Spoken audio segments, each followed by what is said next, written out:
bombs fell alike on the homes of the East End poor and the Mayfair rich, on shops, hospitals, churches. For 28 days, the Nazis were to drop everything in the book on the city of London. Tons upon tons of high explosives, delayed action bombs that exploded days later, torpedoes that sheared away whole buildings. And underneath the war in the air, the war of the man in the street went on.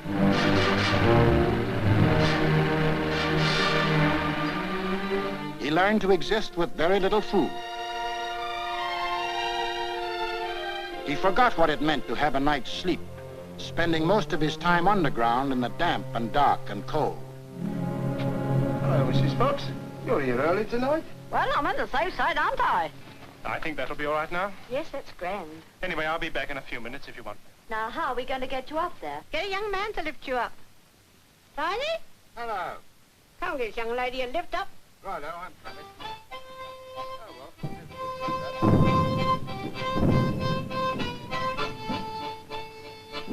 The air raid wardens stayed at their posts. Doctors and nurses worked on steadily as the bombs crashed all around them. Rescue squads labored night and day. Hey, Gordon, I found her.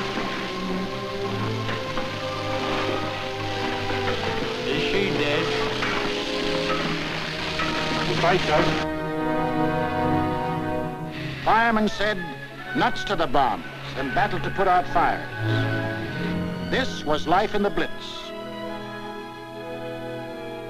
Against all the rules of Nazi warfare, Britain was refusing to crumple up. Across the Channel, the enraged Goering took personal command of the operations.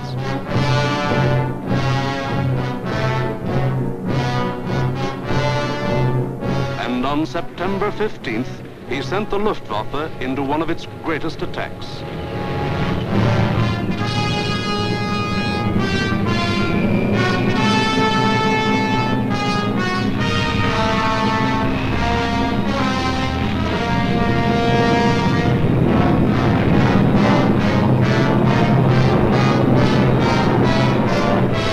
"500 German bombers and Messerschmitt fighters roared over the English coast. Starmouth calling. Planes heard 3 miles southwest. Out for hostile planes approaching from the southwest. The British met the challenge by throwing in everything they had.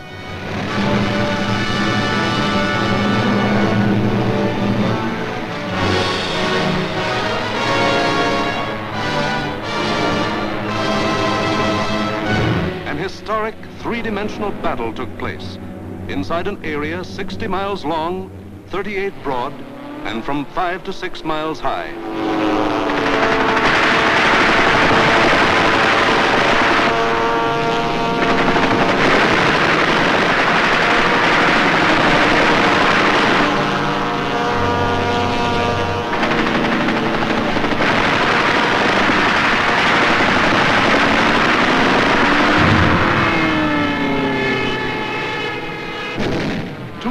Individual dogfights took place within the first 30 minutes of the raid.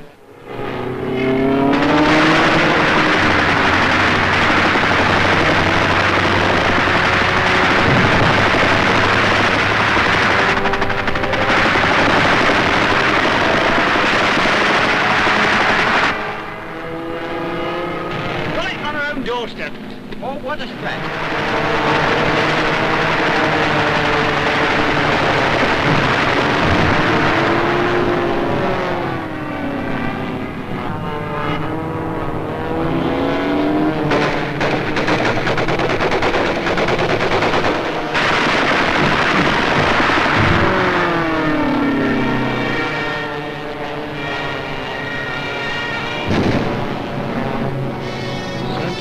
London 1. Thank you, Centre. We'll keep a lookout for them. Hostile formation to the south. Some of the German bombers broke through London's defenses.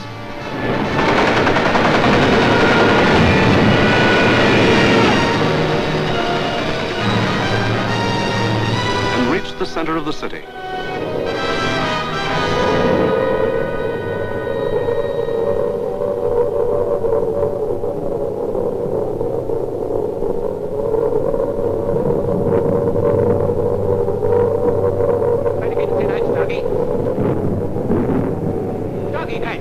Oh, the tinettes, okay.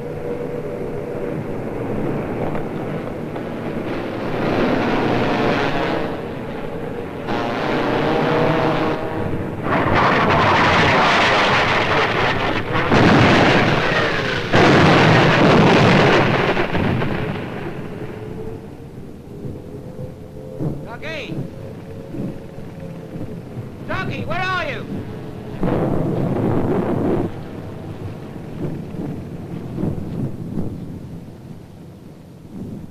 Blimey, I thought they'd got you. Who, me? Nah, I had me fingers crossed.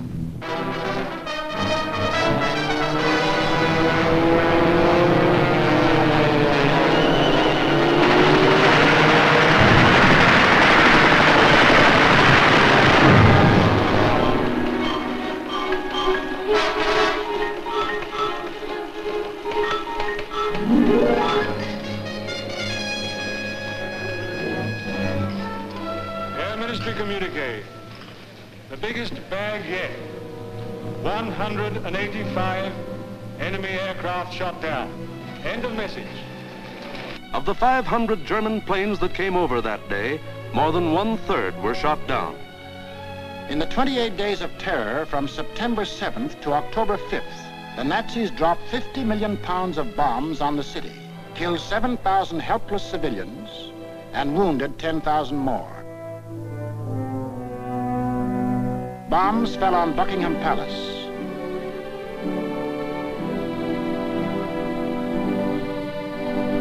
Westminster Abbey, the Houses of Parliament, Fleet Street, the center of the news, St. Paul's Cathedral. Bombs blasting the historic past out of the lives of Englishmen.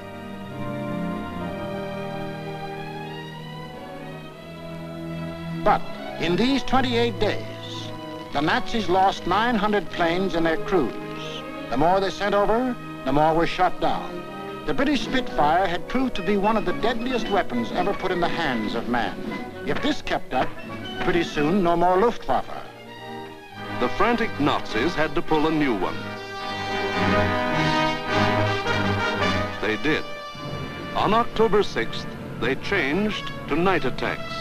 Maybe that way they could avoid those deadly Spitfires and Hurricanes. Maybe that way they could crush the stubborn British spirit. Never mind control of the air. Never mind Phase 1, Phase 2, Phase 3. Now to concentrate on bombing the people themselves into submission and make them cry for mercy.